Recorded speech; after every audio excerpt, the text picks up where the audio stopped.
I'm live right now. If you want to come and check me out, go on the link in the description or the pinned comments. And I hope you enjoyed this video. So, you've been probably playing PvP for a while. You might be jumping in and out of it every once in a while. And the one thing you've noticed is PvP just doesn't feel the same. How come? What might be making your experience worse without you even noticing? There are several things actually to begin with. And most of them is probably not what you think. First of all, a lot of things can bring into what makes PvP worst overall, and first of them might be the meta. Now, over the course of Destiny 2, we have had a bunch of metas, and most of them people usually don't like. When something is meta, people usually want it nerfed. And I think the reason this one is hitting harder than normal is because it's been in the game for so long. Ever since Season of Seraph dropped, it's been Titan SMG, which has mainly been the most used subclass in weapons. Now, of course, this have varied from the Aikilos, from Teraba to Immortal to now Unending Tempest, and it's been fluctuating between Arc and now Void Titan. But it's this boring, slow playstyle that most people don't like. When people think of an SMG, what would be the play? Really aggressive and fast gameplay, which is not really the case from what I'm noticing. It's just people playing slow for their supers, tickling and maybe getting that sniper pick. Of course, you have other options to use as a very meta choice, like Igneous Hammer and Conditional Finality. Very strong options to play with, but it all goes back to SMG Void Titan, which is why everyone makes fun of them. But I just think that's one of the reasons that people might not be enjoying it.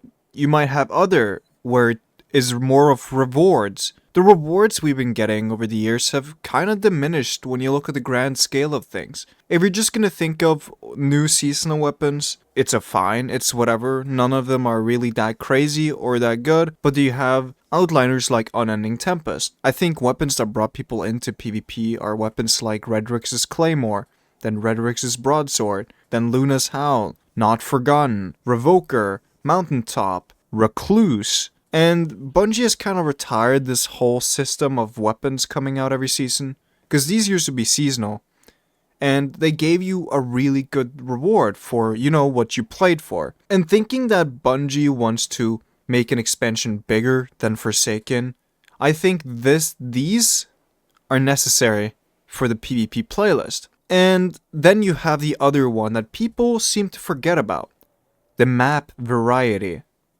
Now, back before Beyond Light dropped, we had a lot of maps in the game.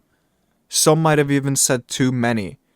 A lot of interesting maps of choices, a lot of interesting playstyles, a lot of different experiences as a whole in the game. But when Beyond Light came out, they removed around half of the maps, if I'm correct. And ever since, we've been getting less and less maps every single year, which in my surprise was really, really interesting, because people seem to love the map experience you got from the game, right?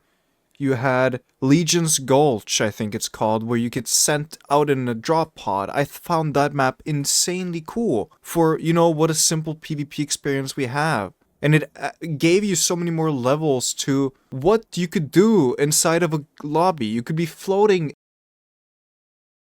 thousands of meters away from the map and just shooting people, or you could be holding the bridge like it's the final battle of your century, whatever it might be. I'm just talking out of my ass, if I'm gonna be honest, but you get my point. They removed so many maps. There's so little map variety now. Bungie has come out and said they're making a map pack that will be completely free for the next DLC, and if Bungie put a paywall over maps, I think people would be upset. Now, something that did put a paywall up on was Trials of Osiris. Let's go into more of the playlist-specific ones. Things that you might not be noticing in playlists, to be specific, are going to be matchmaking and how this works.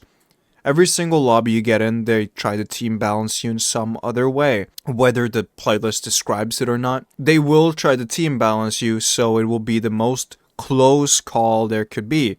Unless, of course, you 6-stack, then the options they can choose between is, a lot less. Which is why whenever you decide to play with friends, or whenever you decide to queue in as a stack in any playlist, you're gonna have a slower matchmaking. Because the game doesn't really want you with, the people who are really high above your skill level or below your skill level. And this just adds on for the matchmaking time to go on longer and longer until you get the most shitty connection, dog ass lobby there is. Which is why the Sixes playlist is dying. On top of that, they've added SBMM to, the most casual playlist, which is gonna be Control. The only playlist I can say confidently don't have any matchmaking inputs is gonna be the party playlist, which includes Team Scorched, Mayhem, and Momentum Control, and the current Crucible Labs playlist. And those two playlists are very high confidence, saying there's no matchmaking inputs, it's just pure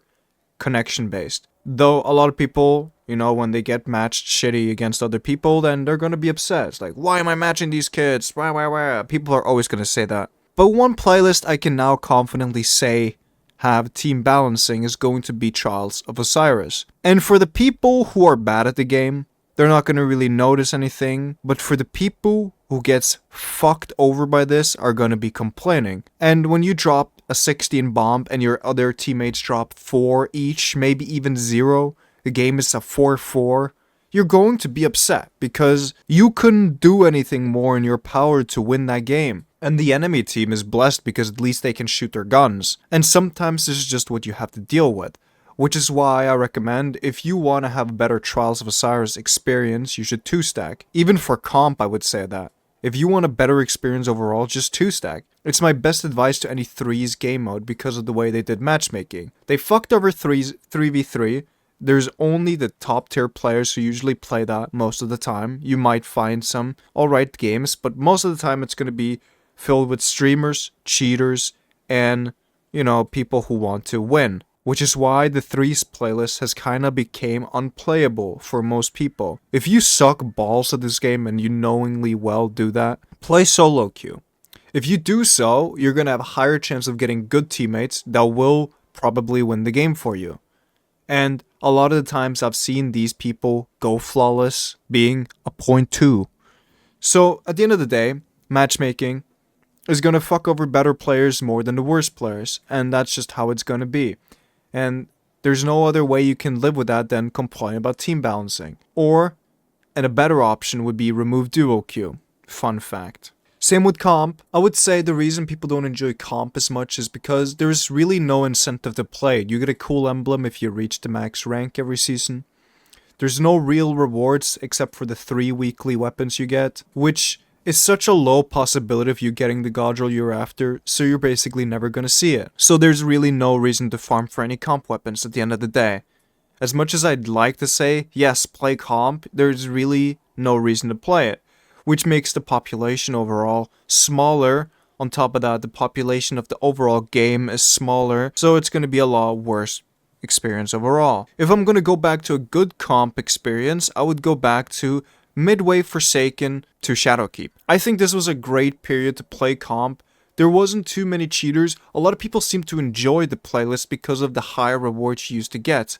And of course, people were so much worse at the game. But at the end of the day, the things that's gonna drag down your experience more is the reward for this activity, because the more rewards you get, the better rewards you get, the more tickle your brain is going to receive. Another thing that might make your experience worse is the poor matchmaking system in Destiny. Now, a lot of people have been praising Bungie for trying all these things with matchmaking, but at the end of the day, I think a much more simpler and easier matchmaking would be beneficial for everyone, because the more the game has to go through to find X amount of requirements for you to get into their lobby, the longer your matchmaking will be. Which is why connection-based matchmaking for at least a 6v6 playlist that isn't supposed to be competitive would be the better experience, at least connection-wise.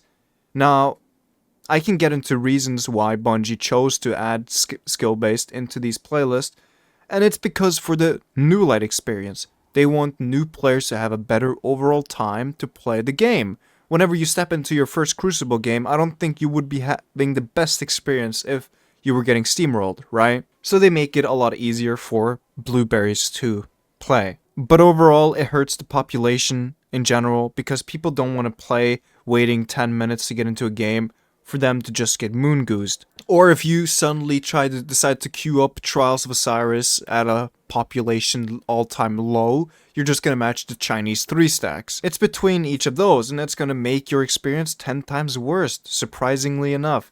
You as a solo queue player matching a 3 stack is not going to be fun. And of course the last one will be meta. I think these 3 key components is what stands for the population being high or low for the PvP community in general. Now, there are other things we can talk about is just the overall game experience, which will decrease the population overall if it's not good. And at the current state we're in, I can confidently say we're in a dry period before the next DLC. But sadly, as we all know, and not confirmed yet, the DLC is probably going to be extended till June. So, we're going to have to strap in and just either play something else while we wait or enjoy the game while we can. Anyway, hope you enjoyed this little video, and let me know your opinions and thoughts about this. And yeah, I'll see you guys around. Goodbye.